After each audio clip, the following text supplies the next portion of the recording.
السلام علیکم ورحمۃ اللہ وبرکاتہ۔ بسم اللہ الرحمن الرحیم۔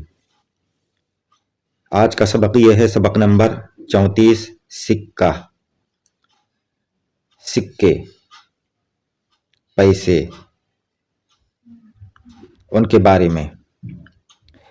دھات کے ہم وزن ٹکڑے جن پر کسی حاکم یا بادشاہ کے نام کا ٹھپا ہوتا ہے وہ سکے کہلاتے ہیں۔ سکے اس طرح سے بنتا ہے اور سکہ یہ کاف میں یہ ہا ہے، یہ چھوٹا ہا، سکہ،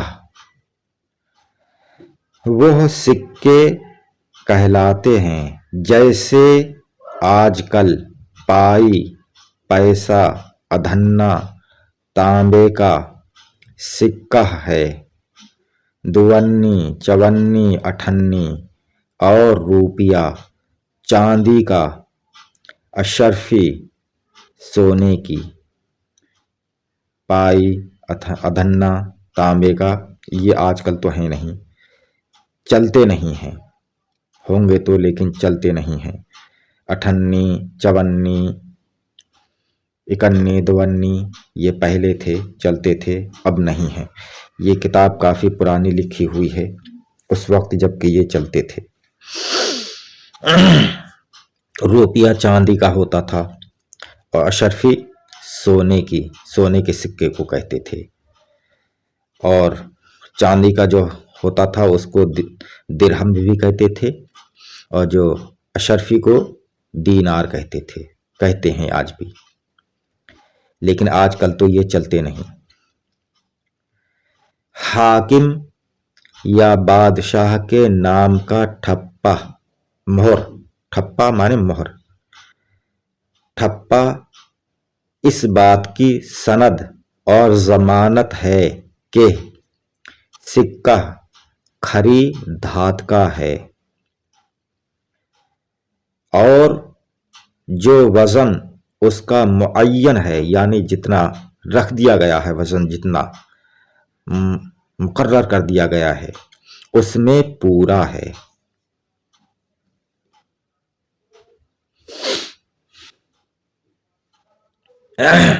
اصلی اور نقلی کی بھی پہچان اسی سے ہوتی ہے۔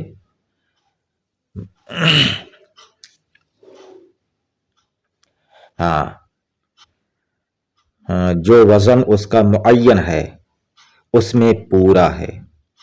جو لوگ کھوٹے سکے بناتے اور چلاتے ہیں وہ حاکم کے حکم سے سزا پاتے ہیں۔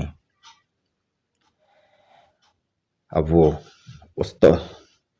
سکے وغیرہ تو نہیں، لیکن آج کل لوگ جعلی نوٹ بناتے ہیں تو وہ غلط ہے، جرم ہے، یہ گناہ ہے، ایسا کبھی نہیں کرنا چاہیے۔ شریعت میں بھی اس کی اجازت نہیں ہے، بالکل شریعت میں بھی حرام ہے کہ دوسرے کو نقصان پہنچایا جائے اور اسے جعلی چیز، نقلی چیز دی جائے۔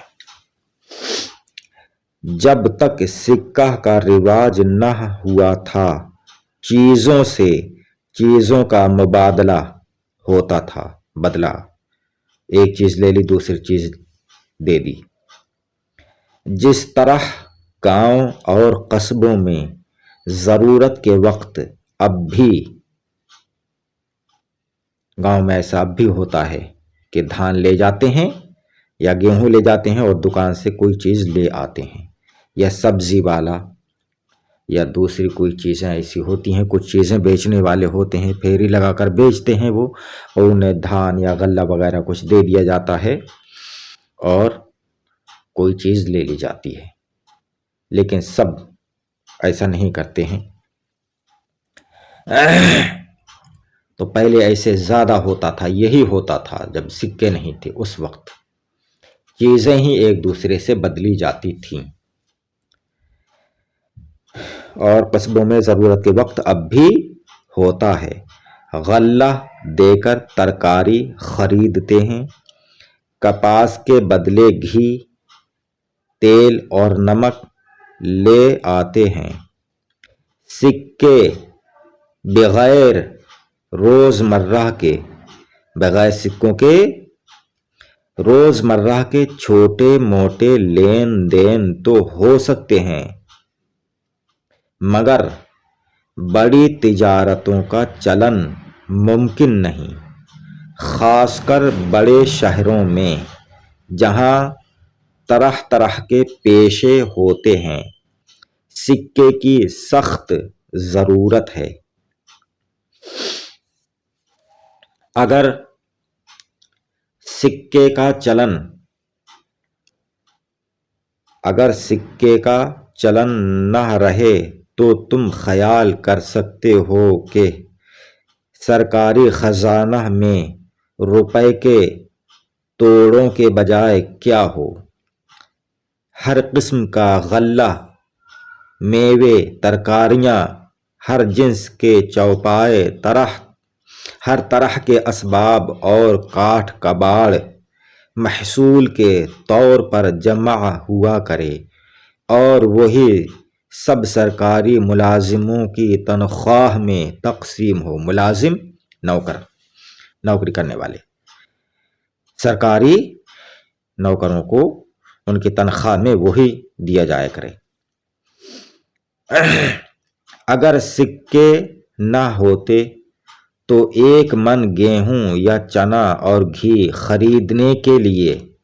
خریدنے کے واسطے اپلوں کا مالک پوری 2 گاڑی بھر کر منڈی لے جایا کرتا۔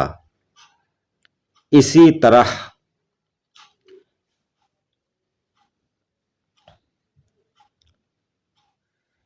طرح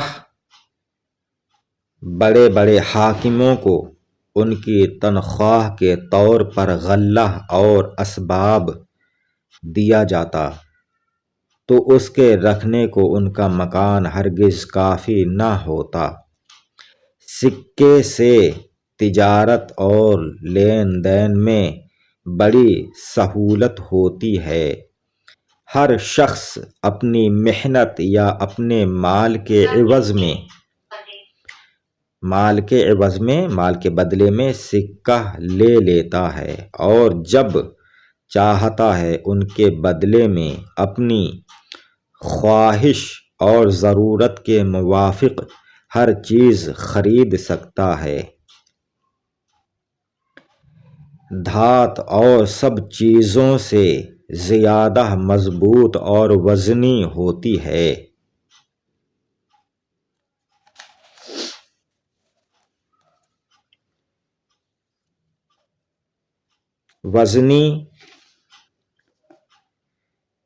وزنی ہم اس چیز کو کہتے ہیں جو جگہ کم گھیرتی ہے۔ تمام دھاتوں میں تانبا، چاندی اور سونا بہت اچھے ہیں، اسی واسطے ان کا سکہ بنایا جاتا ہے۔ یاد کرو ہجے اور معنی۔ سند معنی دلیل، ضمانت معنی ذمہ داری، معین معنی مقرر کر دینا،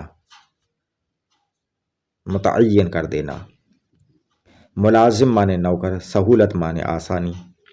باقی انشاءاللہ تعالی اگلی ویڈیو میں۔ السلام علیکم، خدا حافظ۔